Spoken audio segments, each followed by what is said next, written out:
Здравствуйте! Как всегда, по понедельникам на ваших экранах «Вопрос с пристрастием». Меня зовут Татьяна Боричевская. И сегодня о том, что будет в ближайшее время со средствами массовой информации в республике. Повод для размышления мне дала коллегия Агентства по печати и массовым коммуникациям региона. На ней, в частности, прозвучал призыв приобщать население к радио и телепродукту. Что имел в виду автор этого призыва, сегодня узнаем. В кресле гостя Сергей Балас, руководитель Агентства по печати и массовым коммуникациям республики. Кстати, наверняка вы комментарии читали на БНКоме. Что человек, который не связан с журналистикой, делает во главе агентства по СМИ? Вот как вы ответите на этот вопрос? Вот как вы считаете, что значит не связано? У нас из 200, около 200 человек, которые работают в журналистике сегодня, значит, 26 человек только имеют журналистское образование. 26 человек. И я, честно говоря, вот по некоторым вопросам, я как бы со стороны вижу даже больше упущений. Я не говорю, журналист, он обязан писать, а мне-то ведь не обязательно. С меня не требуют, чтобы я каждый день там отчерк или что-то там разместил. Желания, кстати, нет у самого? Я писал в свое время очень много в «Красном знамени».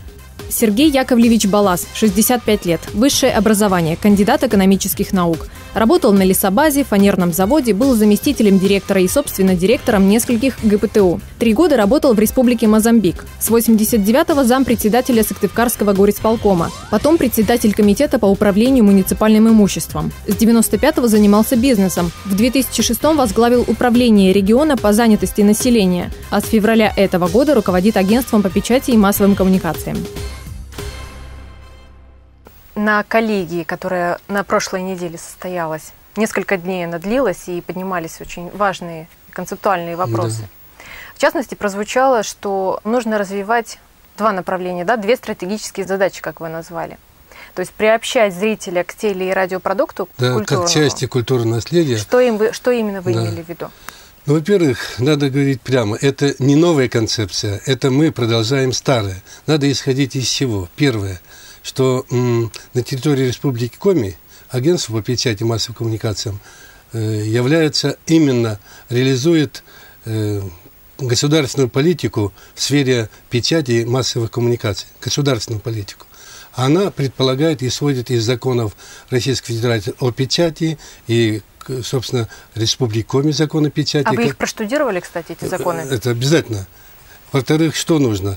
Исходить из чего? И Конституции граждан Российской Федерации. Там что говорится? Что каждый гражданин, конкретно житель Республики Коми, имеет право на, первое, своевременную информацию получить. Это услуга, которую мы обязаны оказывать. Каждый. Это потому что я вот когда читаю комментарий, меня очень удивляет, как можно 100 покрыть и так далее. Да дело не в этом, можно и нужно к этому стремиться. То, что много быть. Таких, да, кстати. Вот вы сказали, что непонятно, неизвестно, сколько граждан имеет возможность. Такого анализа, по крайней мере, я нигде не нашел. У нас вот до меня этого не было, по крайней мере. Хотелось просто узнать, куда мы движемся и что на сегодняшний день представляет и печать, и телевидение, и радио. Вот я вам приведу пример по печати. 860 тысяч экземпляров, я вам говорил уже, это одноразовый тираж.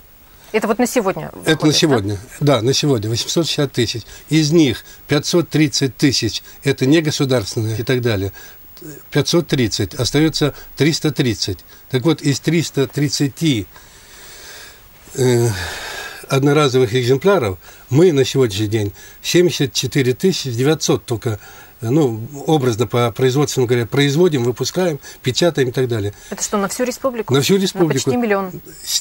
Не миллион, но я говорил, что да, экономически активно где-то более 700 тысяч населения, которые читающие. Вот на них 74 900. Это статистика, это факты. Может, проблема в том, что газеты, в принципе, сейчас стали меньше читать. Сейчас есть интернет, давайте я закончу эту мысль в целом, чтобы было понятно это все. Давайте. Вот. Понятно, что 74 900 это, я не знаю, это минимум. У нас, если по районам посмотреть, то если взять общее количество человек, проживающих в районе, самая лучшая картина в Усть-Цильме. Там 21,8% охвата нашей периодической печатью. Остальные это, получается, не дочитывают, не могут знакомиться с теми положениями, с теми направлениями работы правительства, развития республики, Государственного совета и так далее. Печатные газеты объявлены вымирающим видом. Дело было в Америке в прошлом году. Пессимистичное заявление сделал политик-демократ, сенатор Джон Керри, который открыто заявил, что верит в будущее электронных изданий, а не бумажной периодики. Цитата.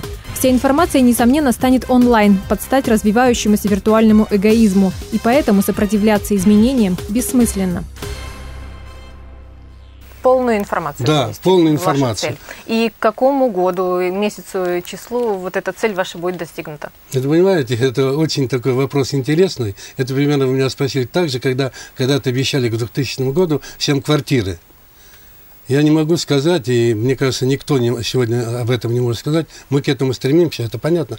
Поэтому, вы сами понимаете, мы говорим, что интернет-вещание сегодня должно быть стать основным, главным. И понятно, что интернет-вещание – это наша перспектива. Также когда-то была лампочка Ильича в России, также интернет-вещание. Но там большие проблемы с финансированием. Да, когда-то это вернется, когда-то это будет. Но на сегодняшний день, вот так вот, если подсчитать, то где-то около 10% в республике пока пользуются еще интернетом. А вы пользуетесь интернетом? Пользуюсь. Вы вот оттуда и прочитал вам. Уверенный пользователь? Или как да нет, не уверен. Мне еще, вот когда читаю, смотрю, значит, мне далеко еще до... Ну, я совершенствуюсь. А ваш любимый информационный сайт какой? БНК.коми. Спасибо. А вот из федеральных? Что предпочитаете? Федеральных мне сейчас некогда особо. Я заглядываю то, что у нас творится, в первую очередь. Надо сказать, что у меня привязанность это давно уже к газетам. Без них как-то не могу, как бы, если день... В смысле, вы как читатель привязаны? Да, как читатель, да. Если как бы не пересмотрел, то что-то не хватает.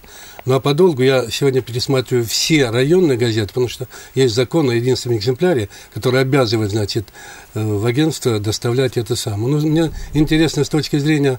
и качество, на мой взгляд, но я советуюсь со специалистами с нашими и так далее, и так далее. То есть вы сами не беретесь судить? То, что могу. Не как журналист, то, что могу. Нет, ну, конечно, обговариваю прежде всего с коллегами и так далее. И вот когда на коллегии я высказал, что у некоторых газет... Значит, на вас газет... можно повлиять, Сергей Яковлевич? Повлиять каким образом? Если вы советуетесь с коллегами. Если меня убедят в этом, у меня большой жизненный опыт, и я, простите, не мальчик, поэтому повлиять можно, конечно, но если это будет конструктивно, убедительно. Это во-первых. Во-вторых, когда я обращался на коллегии к редакторам, и некоторые газеты, ну, не все, допустим, и бывают, значит, грешат тем, что на последней страничке реклама соболезнования, в серединке программа радио, телевидения, а впереди верхнюю часть занимает оглавление, название газеты, и там новостные какие-то там сообщения. Это скучно, по-вашему? Да это не то, что скучно. Ну, во-первых, мы как-то должны разнообразить все эти дела. Вы предлагали печатать что? Очерки, эссе, фельетоны? Я когда сейчас читаю высказанное БНК.коми, какие вообще такие злопыхатели. Да, я к примеру сказал. Говорю, ну что-то надо насытить чем-то интересным и так далее. Чтобы не только для обывателя. А интересно-то обывателям что? Что мне кажется, там в соседнем дворе случилось интересного? Ну, мне кажется, вот то, что там, то, что кто с кем живет и там с кем разводится, это уже на того обрыдло, извините, и так далее. Хочется, если какую-то тему осветить, серьезно, вдумчиво, чтобы за душу брало.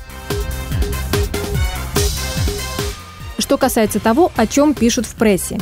Если о частной жизни политиков и возможных споров о том, что можно писать, а что нет, то точки над «и» поставил Верховный суд страны. Весной этого года принят проект постановления, по которому впервые в российской практике введено различие между распространением фактов о жизни политиков и частных лиц. Политики по сравнению с обычными гражданами должны пользоваться меньшей защитой, поскольку обсуждение их деятельности представляет общественный интерес. А еще вопрос вдогонку. Сколько всего у нас сейчас газет по республике? У нас 28 газет и 4 электронных СМИ. Хотелось бы живые, чтобы были вот эти статьи, чтобы они трогали, брали за душу. А сейчас не берут? Ну, не все. Зачем? Ну, нельзя так говорить. Не все. Это же категорично нельзя заявлять, вы же понимаете? Ну, в основной массе. Или вы хотите добиться, что я сказал, не берут и все? Нет, раз уж вы ставите такую проблему. Да. Во-первых, если это будет, мне кажется, можно увеличить количество желающих. Сегодня ведь, тиражи-то уменьшаются, к сожалению, общие разовые тиражи. А потому что не читают или потому что денег не хватает? Это и то, и другое, скорее всего, потому что для деревни, условно говоря, там 260 рублей, условно говоря, подписка там, это тоже деньги. Ну и, может быть, чтобы интересные были как бы журнал. Но те люди, которые не читали, их сложно привлечь, там, неважно, там, эссе, там, или что-то еще и так далее, фельетон. А те, которые читают, чтобы для них было разнообразие, чтобы они могли поделиться, и, может быть, интерес проявится. Ну, есть по этому поводу много соображений, нужно ее реализовать только. И деньги нужны. Прежде всего. Каждый год урезают финансирование, да? Да. Мы уже дошли до низшей планки или можно еще дальше? Я не знаю, как низшая. По крайней мере, видите, здесь ведь все понимают, что это государственная задача, чтобы каждый мог пользоваться информационными услугами.